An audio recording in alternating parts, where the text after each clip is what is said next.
របៀបសួរបងប្អូនអរគ្នាបាទស្វាគមន៍មកកាន់វីដេអូថ្មីមួយទៀតរបស់ខ្ញុំបាទជាមួយខ្ញុំស៊ូម៉ានីជា brand Sony Ambassador នៅកម្ពុជាឬក៏ខ្មែរហៅថាទូតស៊ូចន្ទៈរបស់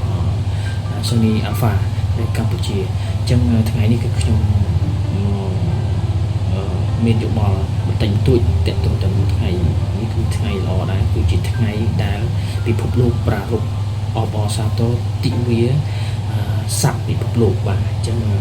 សត្វពិភពលោកបានន័យថាយើងចូលរួមបាទយុទ្ធនាការមួយផ្សព្វផ្សាយដើម្បីឲ្យយើងប្រជាជនទាំងអស់គ្នាស្គាល់ក៏ជាចូលរួមថែរក្សាសត្វព្រៃទាំងអស់គ្នាព្រោះថាសត្វព្រៃគ្រប់ប្រភេទទាំងអស់ហ្នឹងគឺជាមិត្តបាទគឺជាមិត្តរួមផែនដីនិងជាផ្នែកសំខាន់នៃប្រព័ន្ធអេកូឡូស៊ីហើយការថែរក្សានិងការការពាររបស់ពួកវាហ្នឹងគឺមិនត្រឹមតែជាការការពារជីវិតសត្វទេប៉ុន្តែជាការថែរក្សាភាពតុល្យភាពនៃធម្មជាតិនិងអនាគតរបស់មនុស្សយើងអស់គ្នាផងដែរសូមចូលរួមថែរក្សានិងការពារពួកវាក៏ដូចជាការចូលរួមថែរក្សាភពផែនដីរបស់យើងផងដែរអូខេអញ្ចឹងថ្ងៃនេះគឺជាថ្ងៃពិសេសមែនទែនបាទដែលប្រហែលជាបងប្អូនយើងរំលងឬក៏អត់សូវចាប់អារម្មណ៍តែខ្ញុំចង់ធ្វើវីដេអូនេះមកដើម្បីសរបញ្ជាក់ក៏ដូចជារំលឹកបងប្អូនអរគុណថាការរស់នៅលើផែនដីនេះគឺយើងអាចរស់នៅតែមនុស្សបានទេយើងត្រូវការមានការចូលរួមពីសត្វទាំងអស់នោះក៏ដូចជារុក្ខជាតិជីវៈទាំងអស់ផ្សេងទាំងអស់គ្នាបាទចូលរួមទាំងអស់គ្នាដើម្បីឲ្យពិភពលោកនេះទៅជាពិភពលោកមួយស្រស់បំព្រងក៏ដូចជាមានតុល្យភាពបាទអាស្រ័យគ្នាទៅវិញមកដូចជាដើមឈើបញ្ចេញអុកស៊ីហ្សែនយើងស្រូបយកអុកស៊ីហ្សែនបាទសត្វគឺជាពពួកដែលធ្វើឲ្យប្រព័ន្ធអេកូឡូស៊ីហ្នឹងមានតុល្យភាពឧទាហរណ៍សត្វស្លាបវាទៅស៊ីដង្កូវដង្កូវដែលស៊ីដើមឈើបំផ្លាញដើមឈើជាអ្នកបញ្ចេញអុកស៊ីហ្សែនអញ្ចឹងសត្វស្លាបជាអ្នកកម្ចាត់បាទអ្នកកម្ចាត់ដង្កូវទាំងអស់នោះឧទាហរណ៍ផ្នែកមួយទូចអញ្ចឹងសត្វផ្សេងគឺសត្វតូចសត្វធំអីវាជាធម្មជាតិបាទប៉ុន្តែវាធ្វើឲ្យមានតុល្យភាពបានន័យថាការកំណើនសត្វខ្លះវាច្រើនអញ្ចឹងសត្វដែលស៊ីសាច់ហ្នឹងគឺវាអាចទៅមានឱកាសស៊ីហ្នឹងអញ្ចឹងចំនួនហ្នឹងវាអត់បាត់ទេប៉ុន្តែវាអាចផ្ដល់ជាចំណីក៏ដូចជាធ្វើឲ្យប្រព័ន្ធហ្នឹងវាវិល circle អញ្ចឹងណាអញ្ចឹងវាអត់អស់ទេប៉ុន្តែវាអាចជួយ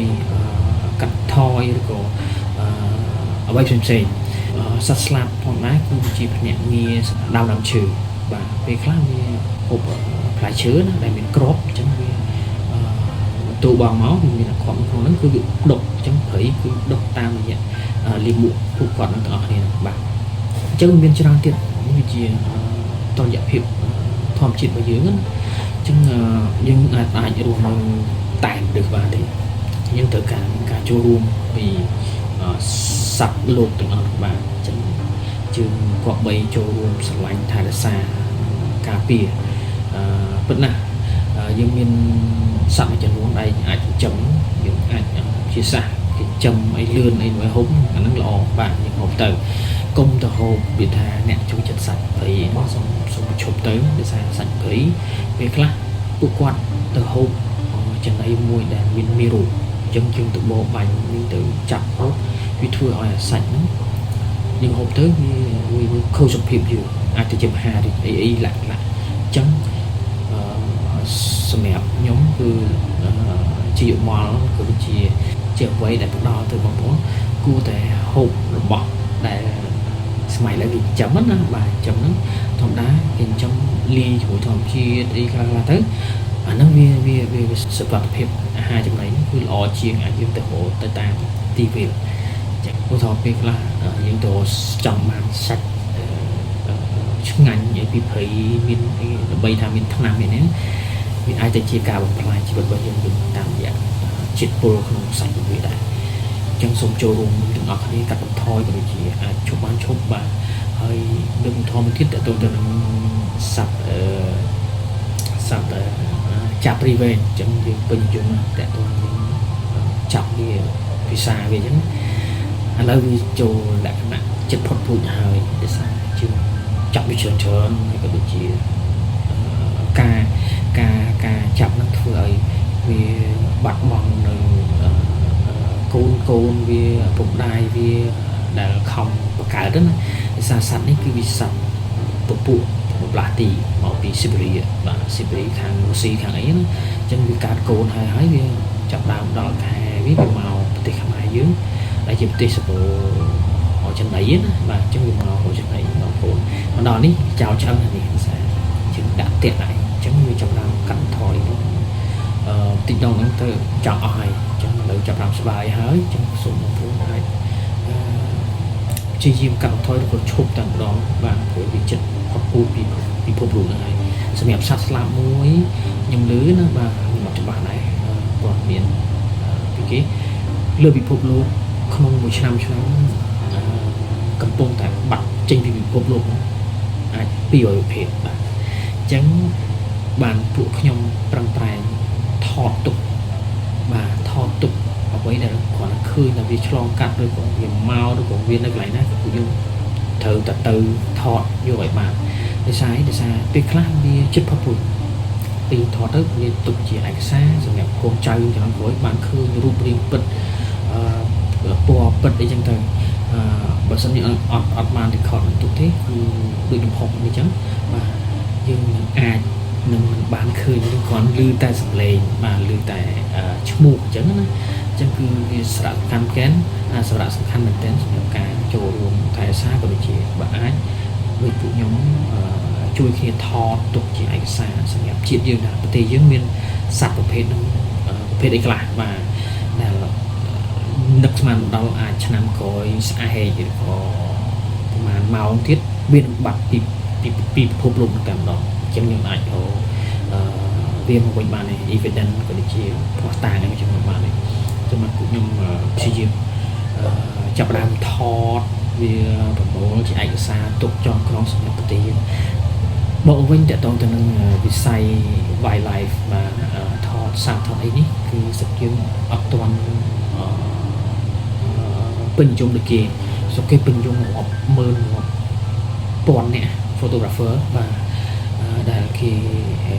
ព្យាយាមថតហើយព្យាយាមថតអញ្ចឹងវាជាឯកសារមួយល្អសម្រាប់ប្រទេសគេអញ្ចឹងខ្ញុំសរុបពលដល់ប្រទេសយើងដែរតើតើអ្នកថត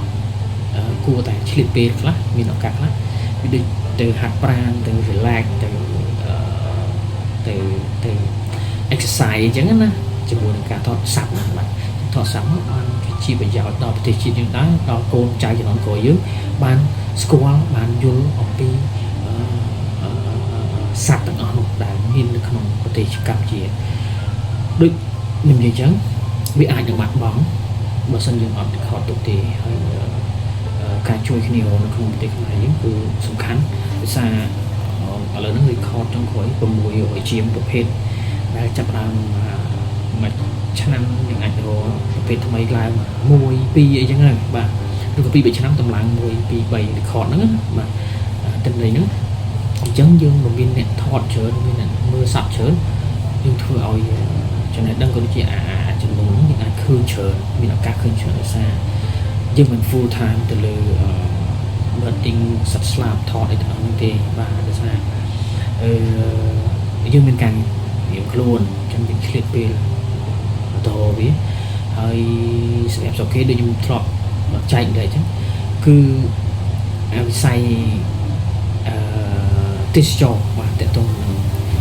សត្វស្លាបតើសត្វព្រៃគឺថ្លៃណាស់ហើយ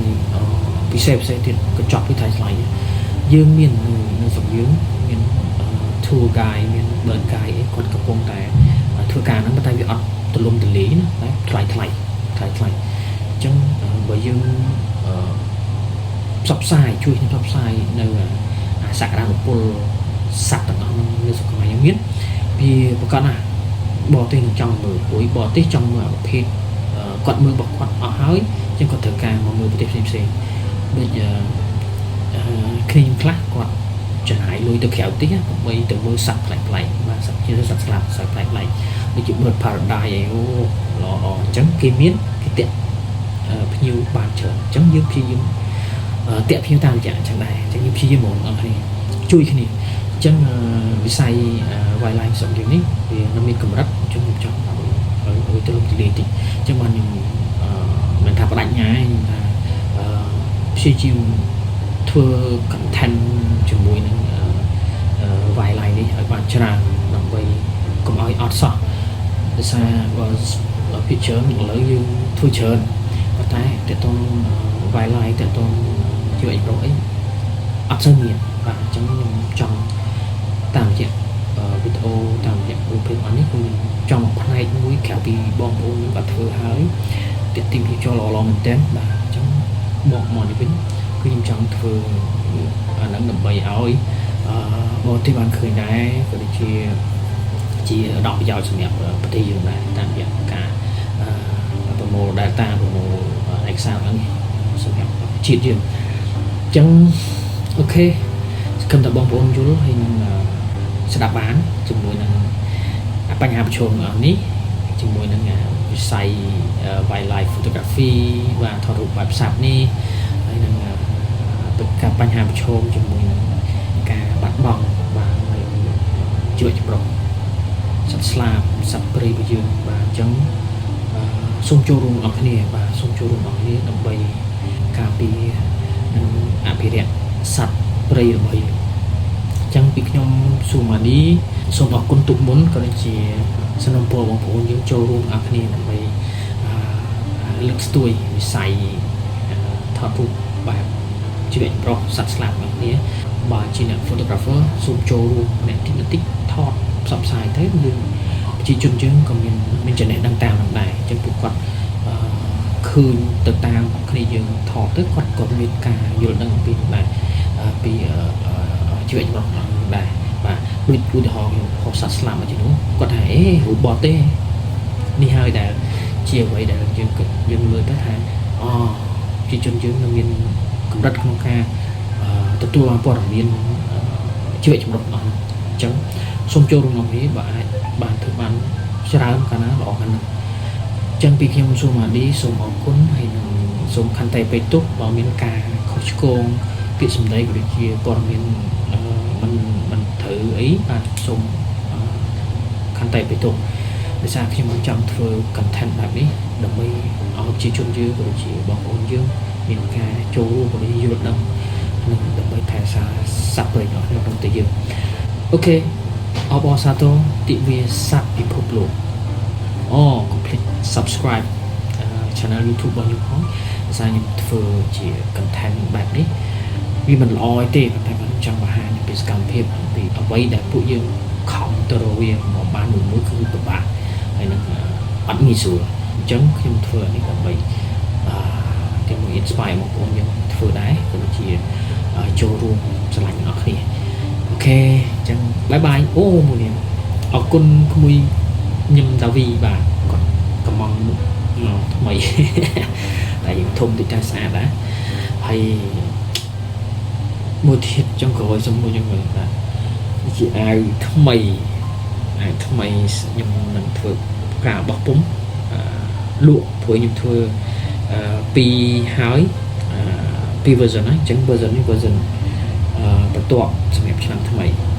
អញ្ចឹងបងប្អូនអាចពេញចិត្តអាចតាក់ទងមកបានសារខ្ញុំ